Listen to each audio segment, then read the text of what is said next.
Hi, and welcome to Castanet's Week in Review. I'm Nich Johansen with your top stories from this past week.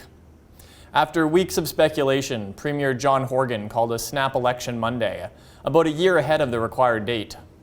Horgan's NDP has been governing with the help of the BC Green Party since 2017, despite the BC Liberals actually winning 2 more seats in the NDP in that election.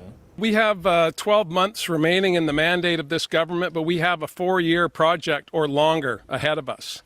We have had, as you know, through the summer, some challenges with passing legislation.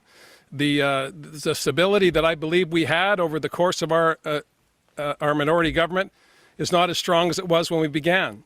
British Columbians will be heading to the polls on October 24th to decide if the NDP will continue to govern. A young Penticton woman was sentenced to a year in prison, followed by 2 years of probation for injecting her 17-year-old boyfriend with illegally obtained morphine in 2017, killing him.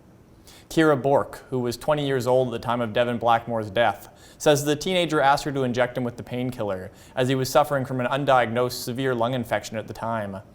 Blackmore's family members were upset with what they felt was a light sentence. She chose to melt down her illegally obtained non-prescription morphine and inject my son, not once, but twice. This was a senseless, preventable act carried out in the most reckless and careless way. There must be greater repercussions. There must be a heavier onus placed on those who take another life into their own hands. Police announced this week that they're investigating the discovery of human remains in a burned-out car Sunday off West Side Road, just south of Vernon. Just after 5 a.m., police received a call about a burning vehicle on Louis Estates Road, and fire crews discovered human remains inside. Police released a photo of the Nissan SUV in the hopes to further their investigation. A Kamloops man was charged Friday with a 2018 hit-and-run that killed 3 Thompson Rivers University students. Just before 2 a.m. on November 3, 2018, a blue Ford Ranger blew through a stop sign on Battle Street and collided with a red Dodge Charger with 4 people inside. 3 of the passengers inside the car, who were using a designated driver service to get home, were killed. While Reed McKnight was identified as the owner of the pickup the following day, he wasn't charged until close to 2 years later.